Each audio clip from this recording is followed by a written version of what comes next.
Ahí está llamando. ¿Sí? ¿Te está llamando tu profesor? ¿Sí? ¿Te contesto? Ya, conteste. Un poquito más para mí. Hola Joaquín, ¿cómo estás? Bien. Joaquín hace así sus clases al menos una vez por semana. Lo que era impensado para él y su familia terminó por ocurrir este año. Por efecto de la pandemia, tuvo que aprender a leer, gracias a un profesor que vía teleconferencia se transformó en una pantalla parlante y educadora. Tú me puedes decir paso palabra y seguimos con la próxima, ¿ok? Ujú. Tengas mucha suerte, Luke Skywalker. Probablemente la etapa inicial más trascendente para la educación de un niño, Joaquín y su familia han tenido que esforzarse por seguir así adelante. Un verdadero mérito para una familia que ha hecho de todo para que su hijo no deserte. Pi. Es que el Ministerio de Educación teme que cerca de 80.000 estudiantes puedan dejar sus estudios, mucho más incluso que los efectos educativos que generó en el país el terremoto del 27F.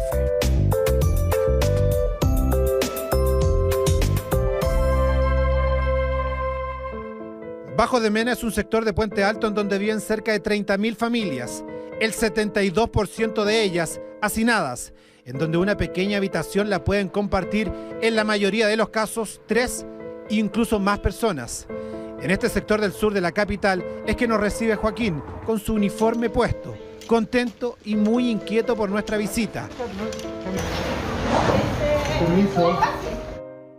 Este año debía empezar a leer. Su familia se había preparado para un año especial y la pandemia pronto los obligó a dejar las clases. Recluidos en su casa, la incertidumbre era evidente, sobre todo las primeras semanas. Es que el anhelo de educar al pequeño Joaquín y entregarle la posibilidad real de leer, sentían, se les esfumaba. Teníamos el miedo de que Joaquín no aprendiera con este método a través de estas plataformas, Meet o en este caso WhatsApp, que el profesor es lo que ocupa. No estábamos muy esperanzados de que Joaquín fuera a aprender. No. ¿Y aprendió? Aprendió. Quedamos sorprendidos con mi esposo de ver a Joaquín, escucharlo leer. Pero el proceso no fue fácil. En marzo y en las primeras semanas de abril, la pandemia comenzaba a crecer y los alumnos desaparecían de este colegio, el colegio de Joaquín. Es que una cosa es querer hacer las clases por videollamadas. La otra, bien distinta, que parte de las familias que tienen a sus hijos en este colegio de la Fundación Noceal, inmerso en Bajo de Mena, tuvieran siquiera un teléfono para conectarse. Ahí empezó el temor real de la deserción. En abril y mayo veíamos que un porcentaje no menor de nuestros alumnos no estaba conectado. A fines del mes de julio, a tercera semana del mes de julio, eran 104 alumnos de nuestro universo de 545 que tenían una muy poca o nula conexión. Ahí comenzaron los esfuerzos por saber qué pasaba y los escasos recursos que más de un 90% de las familias que acá educan a sus hijos golpeó a los directivos y profesores. Muchos no podían estudiar aunque quisieran. Empezamos a tratar de lograr ciertas certezas y para ello necesitamos saber nuestros apoderados, hay conectividad de internet en las casas, hay dispositivos para poder trabajar a distancia. Hicimos una encuesta que nos sirvió para conocer ese primer dato y a fines de marzo de este año el 42% de nuestras familias tenía tablet o computadora en la casa, el resto simplemente el celular, que habitualmente era el celular que había en la casa de la mamá y por lo tanto cuando salía la mamá y iba a trabajar no había posibilidad de conectividad. Eso para partir, porque en este sector el colegio es mucho más que solo el lugar donde se estudia. Acá se logra salir del hacinamiento que viven los pequeños estudiantes de este lugar, en donde se pueden alimentar mejor, donde se logra dejar la realidad de la que viene la mayoría de los niños que estudian acá. El colegio es mucho más que un lugar de desarrollo intelectual de los estudiantes, es el lugar donde están seguros físicamente, emocionalmente, además de desarrollo social y nutrición y todo eso. Susana Claro es doctora en Economía de la Educación de la Universidad de Stanford y ve con una enorme preocupación lo que está ocurriendo en nuestras salas. sobre todo porque, nuevamente, los que más están siendo afectados con los cierres de colegios son los que menos tienen, abriendo aún más la brecha educativa en el país, nos dice. Hay un gran consenso en que es el gran riesgo de esto que se van a aumentar las brechas, no solo académicas por estar teniendo desiguales oportunidades en el aprendizaje, sino también brechas que se aumentan en miles de otras dimensiones, como en salud física, por no tener acceso a espacios donde estar desarrollándose físicamente, salud mental, por estar en lugares más confinados. Como decíamos, podrían incorporarse en un escenario muy negativo del orden de 80.000 nuevos niños y jóvenes que queden fuera del sistema. Y eso significa que podríamos prácticamente triplicar la tasa de deserción que hoy día tenemos. Y en los hechos significaría retroceder del orden de 10 años en materia de avance en prevención de la deserción y el abandono escolar. Estamos hablando de tasas de deserción mucho más altas que las que vimos luego del terremoto del año 2010. No, sin sílaba. Completa. Así de corrido. Agotado. Joaquín pasó de balbucear algunas palabras a avanzar en una lectura que su profesor trata de potenciar. En el caso de él, tiene un teléfono que le permite estudiar. En las clases empecé a leer. Ya. ¿En las clases por teléfono? Sí. Ya. ¿Y te gustan o son fome las clases? Son estresadas. Sí, ¿por qué? Es que me aburren las clases. Ahora, yo te vi bien contento con el profesor hablando, ¿ah? Igual, a pesar de que son estresantes, igual de a poco te vas adaptando a ella, ¿no?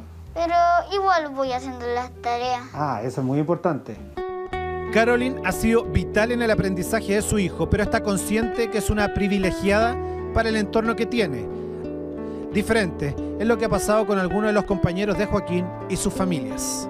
Hemos tratado de conectarnos con esas personas para poder saber en qué condiciones están. Incluso hay muchos que son vecinos o muchas familias son demasiado extensas las familias, entonces hoy el contacto con tal niño, no, a ver, voy a consultar, entonces ahí a través de datos hemos ido nos hemos estado conectando con esos niños que se han ido, pero como también hay otros que se pierden y no hay cómo comunicarse con ellos. Susana Claro nos dice que hay experiencia adquirida de lo que ha ocurrido en el mundo tras cierres prolongados de escuelas, crisis que sin querer arrastran a comunidades escolares completas.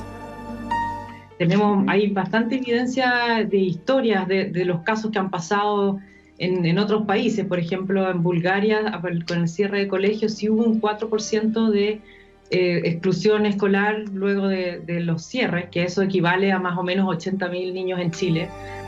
La sílaba, que no lo leas en sílaba, es decir... Mientras Joaquín ha ido aprendiendo, su profesor también, acostumbrado a interactuar de manera presencial con sus alumnos, tener que cambiar una sala por un computador fue un golpe fuerte. Yo muchas veces utilizaba el teléfono por vía WhatsApp, hicimos un grupo y nos conectábamos, yo las llamaba todos los días a todos los niños, con algunos me podía conectar, con otros no tenía esa posibilidad, pero con la gran mayoría empezamos a tener una cierta cercanía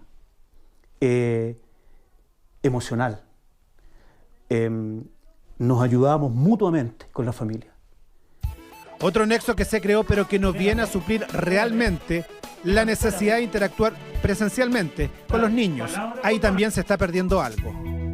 Exacto, la relación, la conexión humana del docente es la principal herramienta de aprendizaje. Entonces ahora que solo tienen acceso a ellos una vez a la semana en el caso en las escuelas y establecimientos donde están haciendo el esfuerzo por mantener un contacto al menos semanal directo, se les va la mitad de sus herramientas para poder lograr el aprendizaje de los estudiantes. Ahí es que los esfuerzos se comienzan a multiplicar para llegar de la mejor forma a los niños, con todas las limitantes educacionales que ha impuesto la pandemia. Similar a lo que ocurre en Bajos de Mena, en Quilpué aumentó la creatividad y profesores como José han ocupado las redes y el lenguaje audiovisual para llegar de mejor forma a sus alumnos, sobre todo aquellos que son más pequeños y que viven con menores recursos. está esto de la pandemia, del coronavirus, ¿cierto?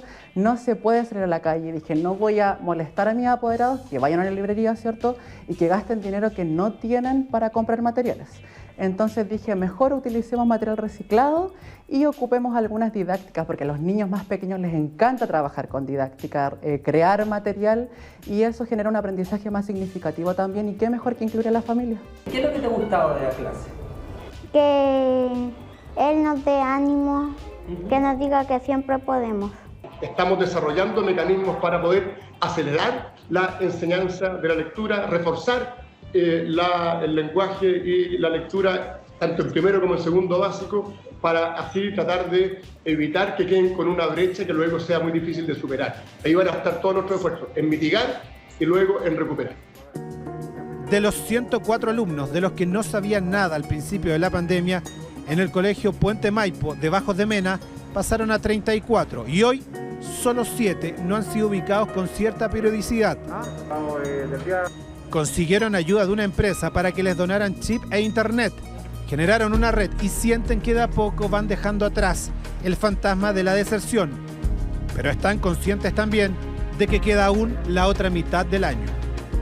Así que volver a clase suma otra presión, y aunque la decisión es absolutamente sanitaria, Susana Claro nos dice que hay que abrirse a entender que las realidades en el país son todas muy distintas. La discusión aquí no es si abrir o no abrir, sino que cuándo, en qué condiciones y para quiénes abrir. No todo Chile es Santiago, que a veces estamos discutiendo pensando en el nivel de contagio de Santiago, sino que hay que pensar que las realidades son muy distintas en a lo largo de Chile, y que el impacto negativo, el impacto en el futuro de muchos de los niños está siendo muy alto en algunos lugares. Si usted me pregunta hoy día, derechamente, en Santiago Centro, por ejemplo, ¿se puede volver a un régimen de clases presenciales? Ciertamente no, porque las condiciones sanitarias no lo permiten. ¿Se puede, por ejemplo, en alguna comuna de la región de Los Ríos, que está en el paso 4 de desconfinamiento? Sí, y de hecho ahí es donde se está trabajando bajo la lógica de la seguridad, la voluntariedad, la gradualidad. Ya tenemos del orden de 30 establecimientos que están abiertos. Ya estás aprendiendo a leer muy bien y te voy a dar tu nota.